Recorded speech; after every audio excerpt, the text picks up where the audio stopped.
একটু বলে দেই, মানুষের মধ্যে যেমন ভালো মন্দ আছে, জিন জাতির মধ্যেও কি আছে? ভালো মন্দ আছে। দুষ্ট জিন মানুষের ক্ষতি করার চেষ্টা করে। কি করে ভাই? এবং দিন দিন কিন্তু এর প্রভাবটা বাড়ছে। তো এখান থেকে বাঁচার জন্য কিছু প্রোটেকশন আগে বলে দেই, তারপর সামনে যাই। প্রত্যেক দিন সকালে এবং সন্ধ্যায় 3 বার করে সূরা ইখলাস পড়বেন। কুল হুয়াল্লাহু আহাদ, আল্লাহুস সামাদ, লাম ইয়ালিদ ওয়া লাম ইউলাদ ওয়া লাম ইয়াকুল লাহু কুফুয়ান আহাদ। সকালে সন্ধ্যায় কয়বার? 3 বার। আর 3 বার পড়বেন সূরা ফালাক, কুল আউযু বিরাব্বিল ফালাক, এই সূরা। আর 3 বার পড়বেন সূরা নাস, কুল আউযু বিরাব্বিন নাস। এটা প্রত্যেক ফরজ নামাজের পর একবার করে পড়বেন আয়াতুল কুরসি। আয়াতুল কুরসি কোন সূরা আছে? কত নাম্বার আয়াত? মাশাআল্লাহ, 255। আল্লাহু লা ইলাহা ইল্লা হুয়াল হাইয়ুল কাইয়্যুম, এখান থেকে শেষ পর্যন্ত। আর কি করবেন? রাতের বেলা ঘুমানোর সময় পড়বেন সূরাতুল বাকারা এর শেষের 2টা বা 3টা আয়াত। লিল্লাহি মা ফিস সামাওয়াতি ওয়া মা ফিল আরদ, এখান থেকে ফানসুরনা আলাল কওমিল কাফিরিন পর্যন্ত। নবী সাল্লাল্লাহু আলাইহি ওয়াসাল্লাম বলেছেন, রাতের বেলা কেউ যদি সূরা বাকারার শেষের এই 2টা 3টা আয়াত পড়ে ঘুমায়, সারা রাত আপনি যদি ইবাদতে থাকতেন যে নেকি পেতেন, এটা পড়ে ঘুমানোর ফলে সেই নেকি পাবেন ইনশাআল্লাহ। এখন বলেন দেখি, কতজনের সূরা বাকারার শেষের 3টা আয়াত মুখস্থ আছে? মাশাআল্লাহ। তো এখন বলেন আমাকে, আল কোরআনের আলো ঘরে ঘরে কি জ্বলবে? বলেন। শোনেন, আমার কথা রাগ করেন না। আমরা তো সবাই চাই যে আল্লাহর কোরআন আল্লাহর জমিনে প্রতিষ্ঠা লাভ করুক, চাই কি না? তাহলে সবার আগে নিজের মধ্যে কোরআন কায়েম করতে হবে। কোথায়? আগে নিজের উপর কোরআন কায়েম করুন, নিজের উপর সুন্নাহ কায়েম করুন, নিজের উপর দিন কায়েম করুন। ইনশাআল্লাহ দিন ঘরে ঘরে পৌঁছে যাবে ইনশাআল্লাহ। প্রত্যেক ঘরের মানুষ এই নিয়াত করতে পারি কি ইনশাআল্লাহ যে আমরা সবাই কোরআন পড়া শিখবো ইনশাআল্লাহ। কোরআনের বাছাই করা কিছু আয়াত অন্তত মুখস্থ করবো ইনশাআল্লাহ। পুরা কোরআন তোমাদেরকে মুখস্থ করতে বলছি না, হয়তো অনেকে পারবে না, যারা পেরেছে তারা সৌভাগ্যবান, আলহামদুলিল্লাহ। কমপক্ষে সূরা বাকারার শেষের 3টা আয়াত পারবো না ভাই? আয়াতুল কুরসি পারবো না?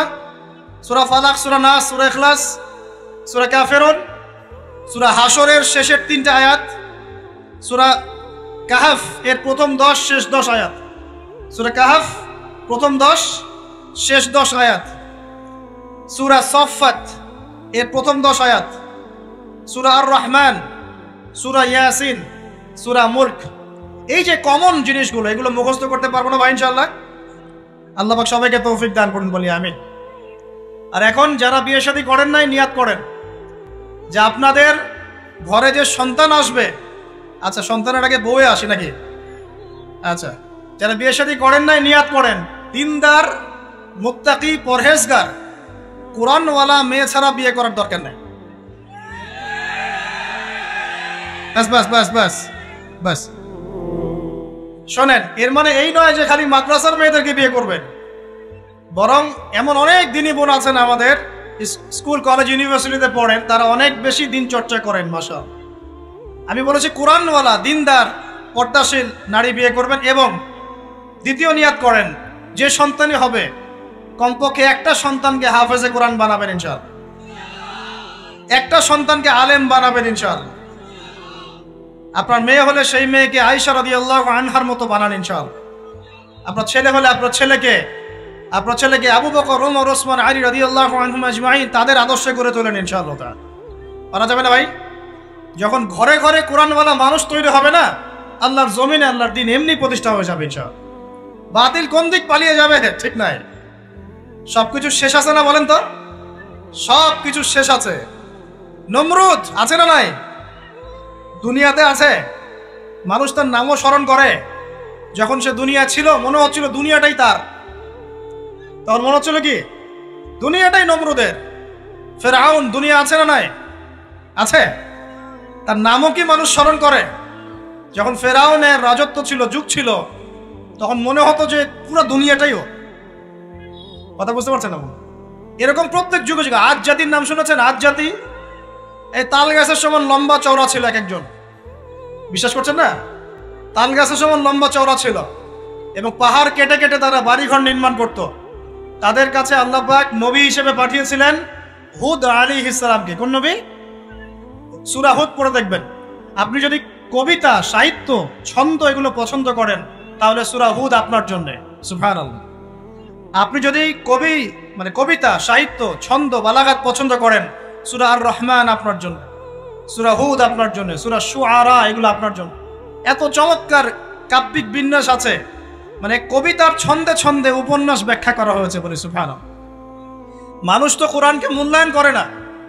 আমি লাস্ট জুমার খুতবার একটা লেকচারে বলেছিলাম, সূরা ইউসুফ, এই যে এখন সারা বিশ্বে অর্থনীতি নিয়ে যে কত কথা হচ্ছে, অর্থনৈতিক সংকট, এইটা সেটা বলা হচ্ছে না, সবার ঘরে ঘরে এগুলো আলোচনা হয় তো, মাশাআল্লাহ। আপনি বিশ্বাস করেন সূরা ইউসুফের মাত্র 4টা আয়াতের মধ্যে আল্লাহ পাক এই পুরো বিশ্বের অর্থনৈতিক সমস্যার সমাধান দিয়ে দিয়েছে। বলে দেব কি সমাধান? পরে বলছি। আগে আপনাদের এই পয়েন্টটা শেষ করি। ঘরে ঘরে কোরআনওয়ালা মানুষ তৈরি হবে তো ইনশাআল্লাহ? আল্লাহ কবুল করুন, বলি আমিন। কোরআনের এই বিশেষ সূরাগুলো মুখস্থ করতে পারবো তো ইনশাআল্লাহ ভাই? এগুলো নিয়মিত চর্চা করলে আপনাকে দুষ্ট জিন, জাদু, বদনজর এগুলো গ্রাস করবে না ইনশাআল্লাহ। আরেকটা বইয়ের নাম বলে দেই, বই কিনবেন। আমি যে প্রত্যেকটা লেকচারে একটা একটা করে 2টা করে বইয়ের নাম বলি, বইগুলো কিনবেন আল্লাহর ওয়াস্তে।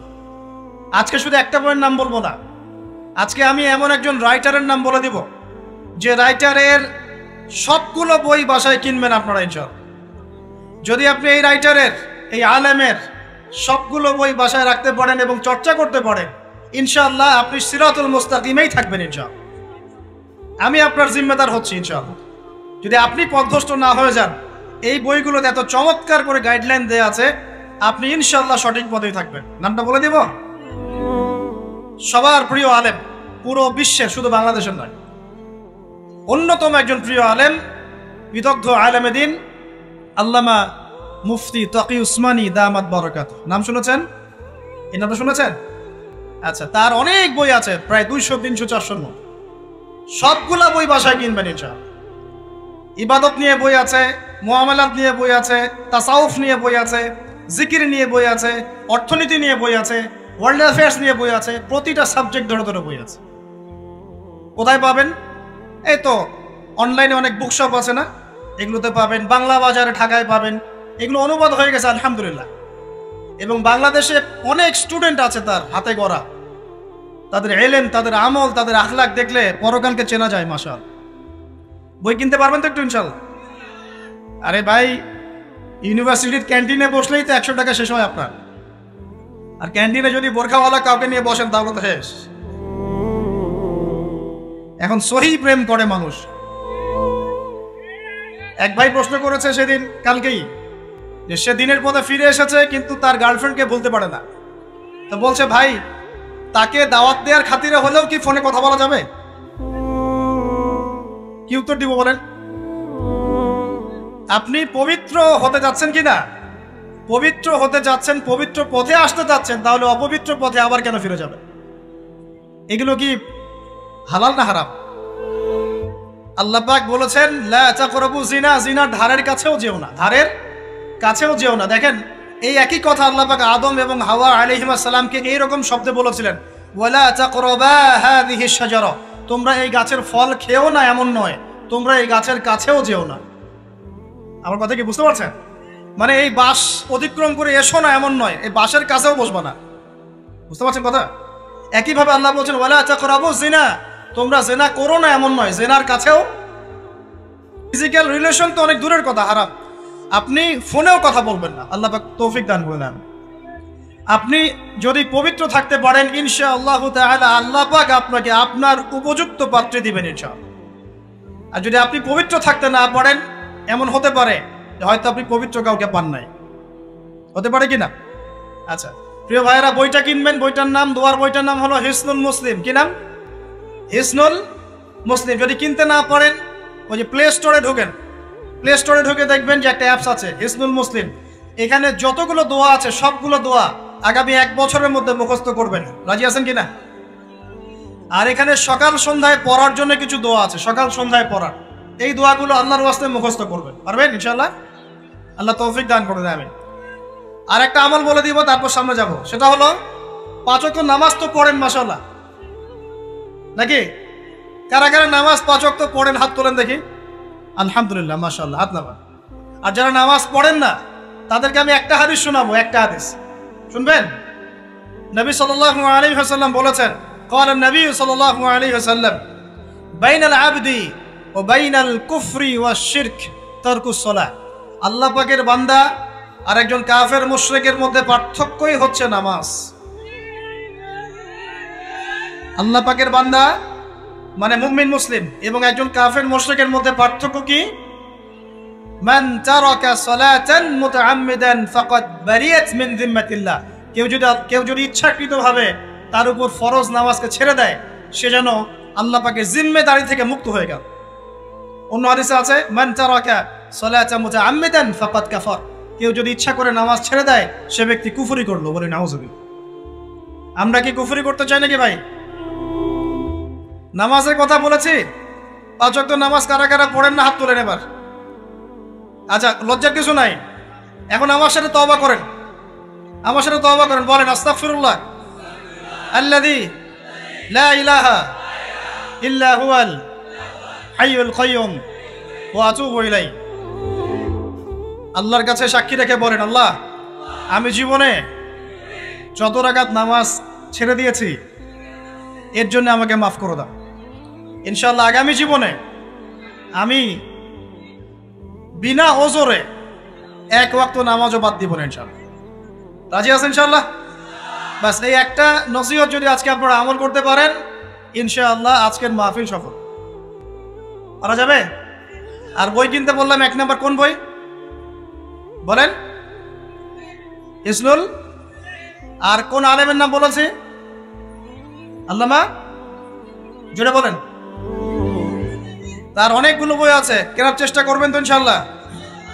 আল্লাহ পাক তৌফিক এনায়েত করুন, বলি আমিন। তাহলে আমরা সূরা যারিয়াতের 56 নম্বর আয়াতে কি শিখেছি ভাই? আল্লাহ রাব্বুল আলামিন আমাদেরকে সৃষ্টি করেছেন কেন? তার ইবাদত করার জন্য আছে। এখন আমাকে বলেন যে আল্লাহ পাকের ইবাদত করার জন্য আল্লাহ পাক এই দুনিয়াতে আমাদেরকে কত বছর সময় দিয়েছেন বলেন দেখি। সর্বোচ্চ কত হবে? সর্বোচ্চ 60, 70, 100 হতে পারে। এই তো। আমরা কি চিরস্থায়ী থাকবো এখানে না চলে যাব? আচ্ছা, দুনিয়ার জীবনটা তাহলে কি?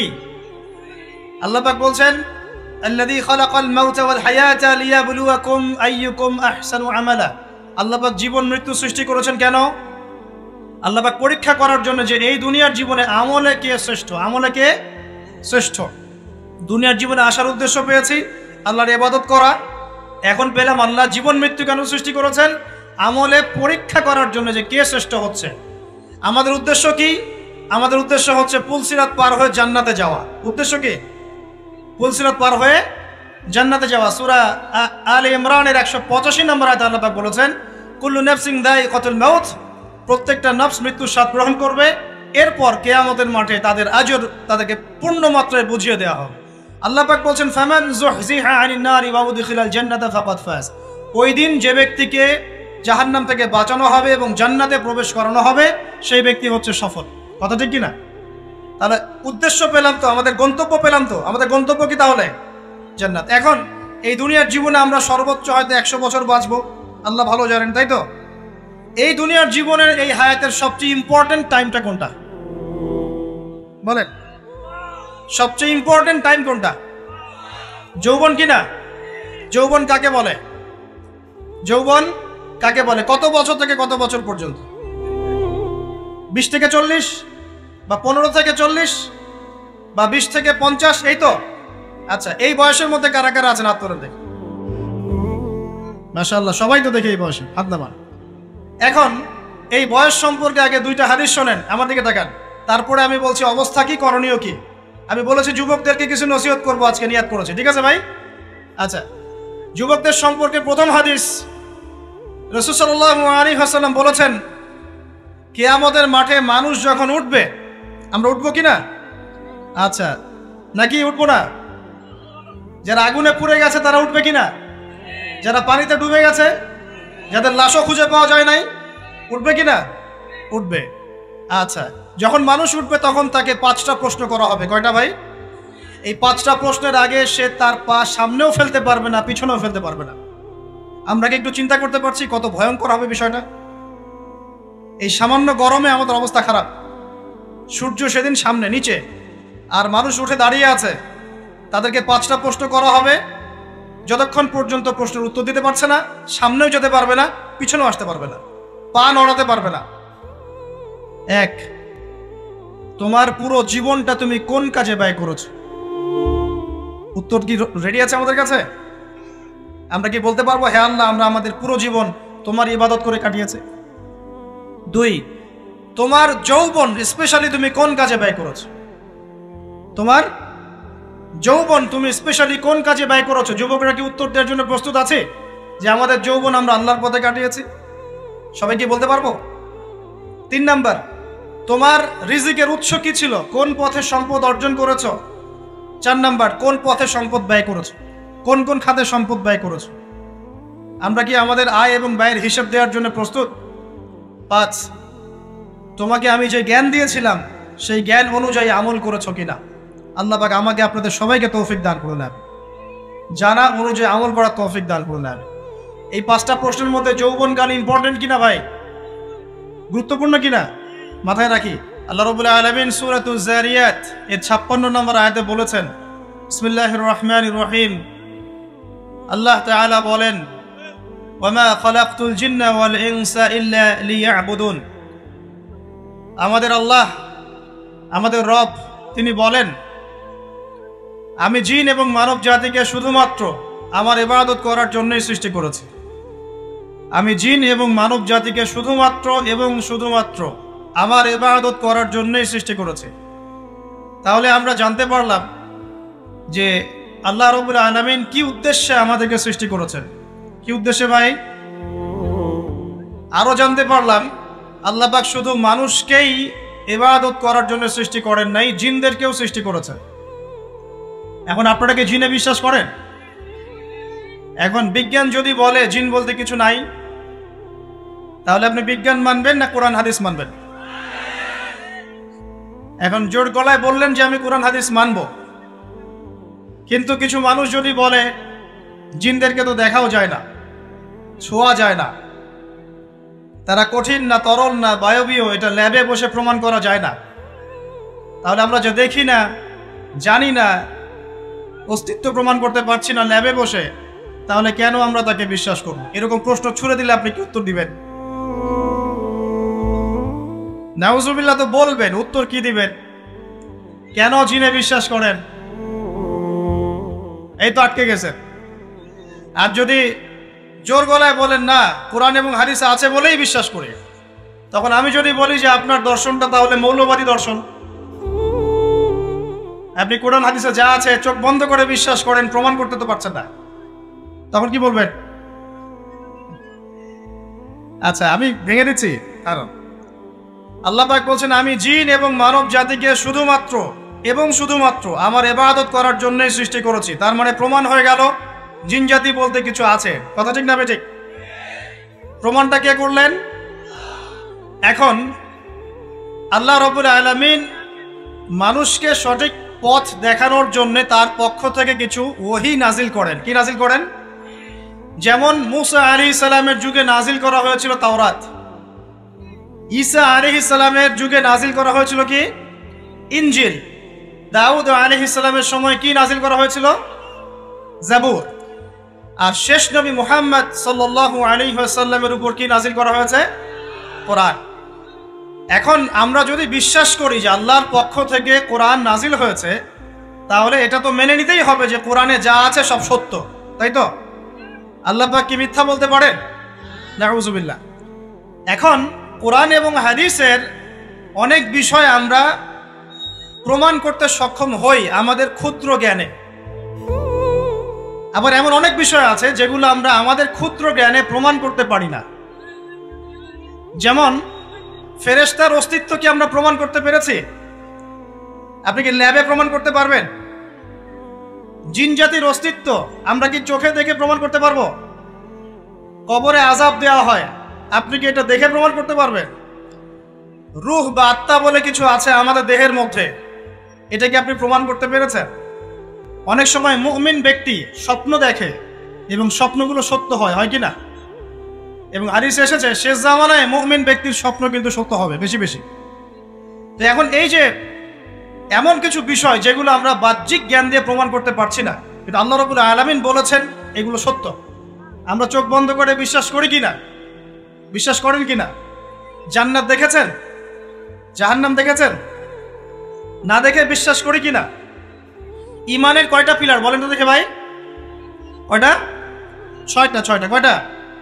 আল্লাহ বিশ্বাস, ফেরেশতাগণে বিশ্বাস, নবী রাসূলগণে বিশ্বাস, আসমানে কিতাব সমূহে বিশ্বাস, পরকালের জীবনে বিশ্বাস, তাকদীর বা ভাগ্যের ভালো মন্দে বিশ্বাস। এই ছয়টার মধ্যে শুধু কোরআন এবং মুহাম্মদ সাল্লাল্লাহু আলাইহি ওয়াসাল্লামকে বাদ দিয়ে আপনি কোনোটাই দেখেন নাই। দেখেছেন? আল্লাহকে দেখেছেন?